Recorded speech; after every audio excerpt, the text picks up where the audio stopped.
બનાસકાંઠા જિલ્લામાં hat speech મુદ્દે તણાવભર્યું વાતાવરણ સર્જાયું છે। મુસ્લિમ સમાજના આગેવાનો અને લોકો દ્વારા જોરાવર પેલેસના ગેટે ધરણા પ્રદર્શન કરવામાં આવ્યા હતા। પ્રદર્શનકારીઓને દિલીપ હડિયોલ સામે કાયદેસરની કાર્યવાહી ન થવાના આક્ષેપો કરી તંત્ર સામે રોષ વ્યક્ત કર્યો હતો। સમાજના આગેવાનોએ આક્ષેપ કર્યો હતો કે દિલીપ હડિયોલ દ્વારા અપાયેલા હેટ સ્પીચ અંગે છેલ્લા 1 મહિનાથી પોલીસ ફરિયાદ નોંધાતી નથી।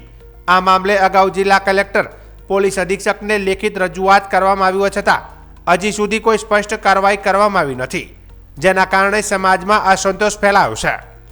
ધરણા દરમિયાન પ્રદર્શનકારીઓએ દિલીપ હડિયોલને સજા આપો, મુસ્લિમ સમાજને ન્યાય આપો જેવા સૂત્રોચ્ચાર કર્યા હતા।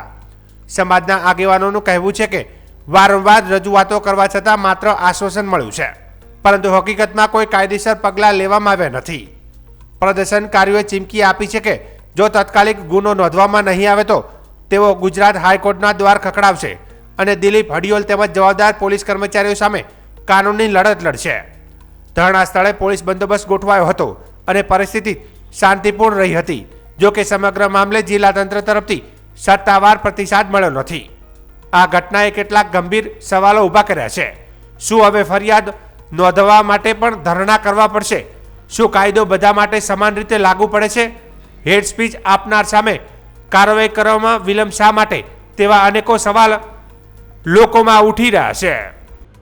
આજે પાલનપુરની અંદર જોરાવર પેલેસ મુકામે મુસ્લિમ સમાજ દ્વારા એક ધરણાનું આયોજન કરવામાં આવ્યું છે।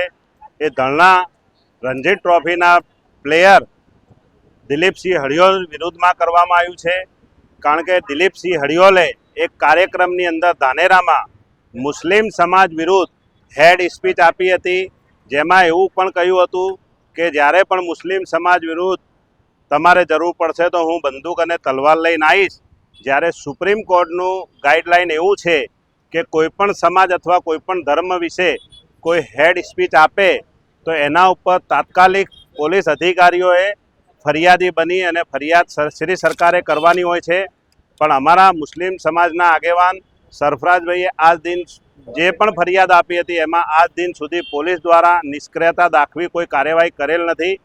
માટે હવે અમે એવા પોલીસ અધિકારીઓને અને સરકારશ્રીને કહેવા માંગીએ છીએ કે આ દેશ બંધારણથી ચાલે છે, આપણું છેલ્લું ન્યાયાલય સુપ્રીમ કોર્ટ છે ભારત દેશનું, અને જો એની ગાઈડલાઈન મુજબ આ દેશના અધિકારીઓ કોઈપણ સમાજ વિરુદ્ધ કોઈપણ વ્યક્તિ જેવું તેવું બોલે એના વિરુદ્ધ કાર્યવાહી કરવામાં ન આવતી હોય તો અમારી એ માંગણી છે કે એના ઉપર તાત્કાલિક ધોરણે કાર્યવાહી કરવામાં આવે, નહીં તો અમારે પણ સુપ્રીમ કોર્ટ અથવા હાઈકોર્ટનો દ્વાર ખખડાવવો પડશે અને જે પણ આરોપી હોય એની સાથે સાથે જે પણ અધિકારીઓ દોષિત હશે અથવા એની ભલામણ અથવા એની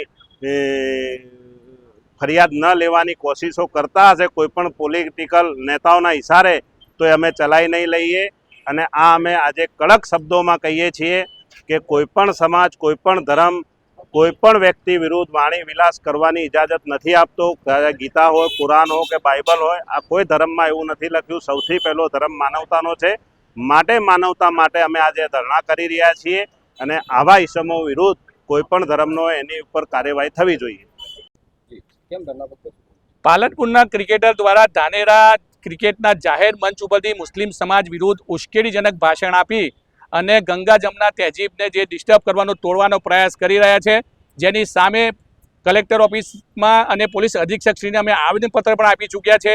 તેની સામે 13/1/2026ના રોજ અમે પોલીસ ફરિયાદ પણ આપેલી છે, છતાં આજ દિન સુધી દિલીપ હડિયોલની સામે કોઈ પણ પ્રકારની પોલીસ ફરિયાદ લેવામાં આવી નથી। તો મારે એટલું કહેવું છે કે આઝાદ ભારતમાં મુસ્લિમોને ન્યાય મેળવવા માટે વલખા મારવામાં આવતા હોય, આઝાદ ભારતમાં મુસ્લિમોને ન્યાય મેળવવા માટે ધરણા કરવા પડતા હોય, તો હું એ લોકોને કહેવા માંગુ છું કે અમારા સહન શક્તિની પરીક્ષાઓ ન લેવામાં આવે, કારણ કે અમારો ઇતિહાસ તમે જોઈ શકો છો, જે સુવર્ણ અક્ષરોમાં દિલ્હી ગેટવે ઓફ ઇન્ડિયા પર લખેલો છે કે અમારા બાપ દાદાઓએ આ આઝાદીની લડાઈમાં છાતી ઉપર ગોળીઓ ખાધી છે, જેમના નામ આજ બી ગેટવે ઓફ ઇન્ડિયા પર લખેલા છે। જો પોલીસ ફરિયાદ લેવામાં નહીં આવે તો અમે હાઈકોર્ટમાં જઈશું, જેની સામે દિલીપ હડિયોલને પણ આરોપી બનાવીશું અને એને બચાવનાર જે પણ બનાસકાંઠા પોલીસ વિભાગના અધિકારી હશે એમને પણ અમે આરોપી બનાવીશું।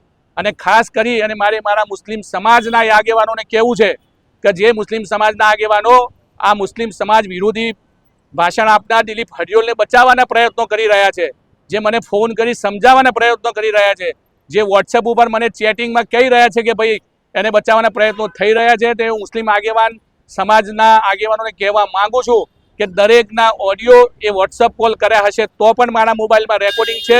જે દિવસે ફરિયાદ હાઈકોર્ટમાં હું દાખલ કરાવી દઈશ એ દિવસે આ હડિયોલને બચાવનાર જેટલા પણ મુસ્લિમ આગેવાન છે, જેને હું મુનાફિક બી કહીશ, એ મુનાફિકીઓના બધા જ ઓડિયો હું દરેક સોશિયલ મીડિયામાં વાયરલ કરવાનો છું, જે ધ્યાન રાખજો.